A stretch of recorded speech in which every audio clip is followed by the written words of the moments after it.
Once upon a time, a long, long time ago, Dionysus, also called as Bacchus, son of Zeus, and a mortal Theban princess named Semele, that also called as Dione in Greek mythology.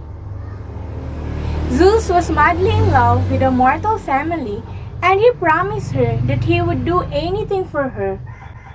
But we all know that even in reality, there is no perfect love or relationship. Problems do come to strengthen you both. Hera, in her anger and thirsting for revenge, took the form of another woman and befriended Semele, convincing her that it wasn't Zeus that left her pregnant but a mere mortal. One of Hera's defining characteristics in myth is her jealous and vengeful nature in dealing with any who offend her, especially Zeus' numerous adulterous lovers and illegitimate children. Semele was horrified that she had broken her sacred vows with a mortal, so she asked Zeus to swear on the river Styx to grant her any wish. Zeus, unsuspecting and blinded by his love, gave her an unbreakable oath that even gods are bound to honor. We are so familiar with this matter because we are willing to take any risk for our loved ones, even we are aware of the adverse consequences of our choices. Or in the worst case scenario, the loss of our happiness. Semele insisted Zeus to reveal his true form to her, to put her mind at ease. Zeus begged Semele to change her mind, but she refused. Semele erupted into flames when he revealed his full form. The infant was saved by Zeus by being sewn into his thigh, giving it the distinction of having been born twice, once by a mortal and then by a god.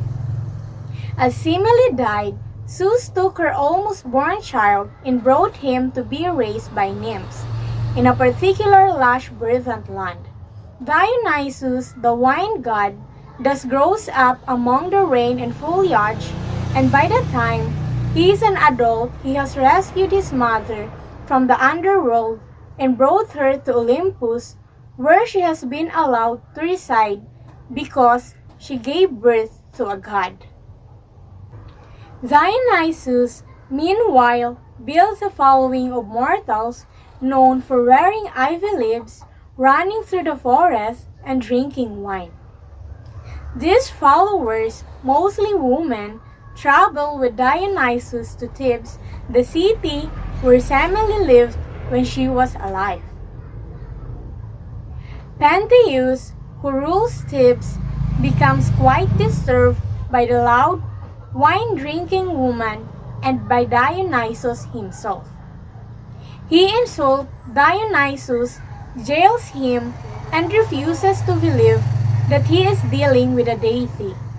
Dionysus responds by sending Pentheus to the hills to meet his clan of female followers. Then Dionysus shows his cruel power. He makes his followers mad. All the women mistake Pentheus for a mountain beast and rush to destroy him. They tear him apart limb by limb, and Pentheus finally understands that he has insulted a god and must pay for that mistake with his life. Once Pentheus has been sufficiently torn apart, Dionysus returns his followers to their senses.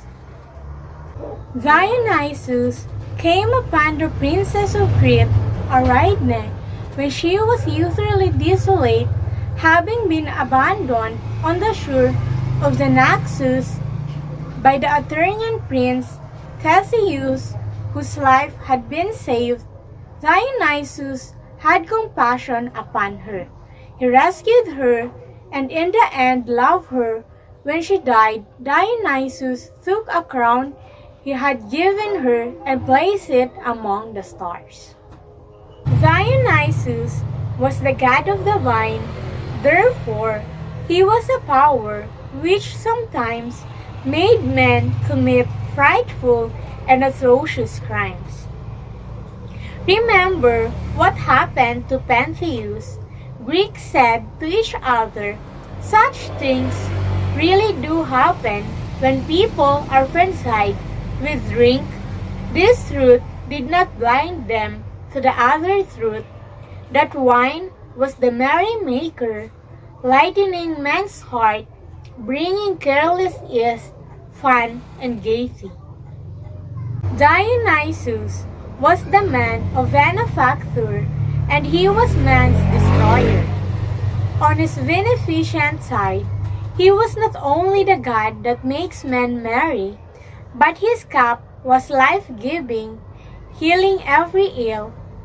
Same as in reality, alcohol and wine can be our stress reliever in a short period of time, especially if our mind couldn't stop overthinking about all the things that matters.